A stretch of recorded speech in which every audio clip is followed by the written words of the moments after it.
ಮಖಾನ ಅಂತಲೇ ಫೇಮಸ್ ಆಗಿರೋ ತಾವರೆ ಬೀಜಗಳನ್ನ ಸೂಪರ್ ಫುಡ್ ಅಂತ ಕರೀತಾರೆ. ಹುರಿದು ತಿನ್ನಬಹುದಾದ ಈ ಬೀಜಗಳು ಕಡಿಮೆ ಕ್ಯಾಲೋರಿ, ಹೆಚ್ಚು ಪ್ರೋಟೀನ್ ಹಾಗೇನೆ ನಾರಿನಂಶ ಹೊಂದಿವೆ. ದೇಹಕ್ಕೆ ಬೇಕಾದ ಸೂಕ್ಷ್ಮ ಪೌಷ್ಟಿಕಾಂಶಗಳನ್ನ ಒದಗಿಸುತ್ತೆ. ಹಾಗೇನೆ ಹೃದಯ, ಮೂಳೆ, ನರಗಳ ಆರೋಗ್ಯಕ್ಕೆ ಸಹಾಯ ಮಾಡುತ್ತೆ. ಹೇಗೆ ಅಂತ ನೋಡೋದಾದ್ರೆ, ಮೊದಲನೇದಾಗಿ ಮಖಾನದಲ್ಲಿ ಉತ್ಕರ್ಷಣ ನಿರೋಧಕಗಳು ಚರ್ಮದ ಸೌಂದರ್ಯವನ್ನ ಹೆಚ್ಚಿಸುತ್ತೆ. ಚರ್ಮಕ್ಕೆ ಹೊಳೆಯುವ ತ್ವಚೆ, ಕಾಂತಿ ಹಾಗೇನೆ ಯೌವನವನ್ನ ಕಾಪಾಡುತ್ತೆ.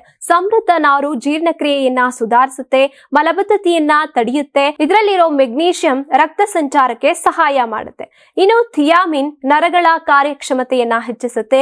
ಇದು ಸ್ಮೃತಿ ಮತ್ತೆ ಬುದ್ಧಿಶಕ್ತಿ ವೃದ್ಧಿಗೆ ನೆರವಾಗುತ್ತೆ. ಕಡಿಮೆ ಗ್ಲೈಸಮಿಕ್ ಸೂಚ್ಯಂಕದಿಂದ ರಕ್ತದಲ್ಲಿ ಸಕ್ಕರೆ ಮಟ್ಟವನ್ನ ಸ್ಥಿರವಾಗಿರಿಸುತ್ತೆ. ನಾರಿನಂಶ ಹೆಚ್ಚಾಗಿರೋದ್ರಿಂದ ದೀರ್ಘಕಾಲ ಹೊಟ್ಟೆ ತುಂಬಿದ ಅನುಭವ ನೀಡುತ್ತೆ.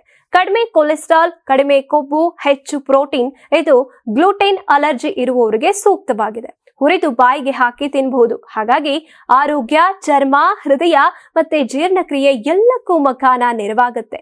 ಮಖಾನವನ್ನ ನಮ್ಮ ಆಹಾರದಲ್ಲಿ ಸೇರಿಸೋದ್ರಿಂದ ದೈಹಿಕ ಶಕ್ತಿ, ಉತ್ಸಾಹ ಮತ್ತೆ ಆರೋಗ್ಯವನ್ನ ವೃದ್ಧಿಸಬಹುದಾಗಿದೆ. ನಾನು 86 ಕೆಜಿ ಇದ್ದವಳು 71 ಕೆಜಿ ಬಂದಿದ್ದೀನಿ. ವಯಸ್ಸಾದ್ಮೇಲೆ ಸ್ಮಾರ್ಟ್ ಆಗಿ ಕಾಣ್ತೀರಂದ್ರೆ ಜಿನ್ನಿ. 126 ಕೆಜಿ ವೇಟ್ ಇದ್ದು ನಾವು ಈಗ 114 ಕೆಜಿ ಲೆಕ್ಕ ಬಂದಿದ್ದೀವಿ. ಯಾವುದೇ ಸೈಡ್ ಎಫೆಕ್ಟ್ ಆಗಿಲ್ಲ. 84ರಿಂದ 50 ಕೆಜಿ ಬಂದೆ. ಆಮೇಲೂ ಸಣ್ಣಗೆ ಫಿಟ್ ಆಗಿದ್ದೀನಿ. ಅದಕ್ಕೆ ನಾನು ಯೂಸ್ ಮಾಡ್ತಾ ಇರೋದು ಜೀನಿ ಸ್ಲಿಮ್. ನಿಮ್ ಮಗು ಅಳ್ತಿದ್ಯಾ? ಹಾಗಾದ್ರೆ ನಿಮ್ ಮಗುವಿಗೆ ಜೀನಿ ಸರಿ ಇಟ್ಕೊಡಿ.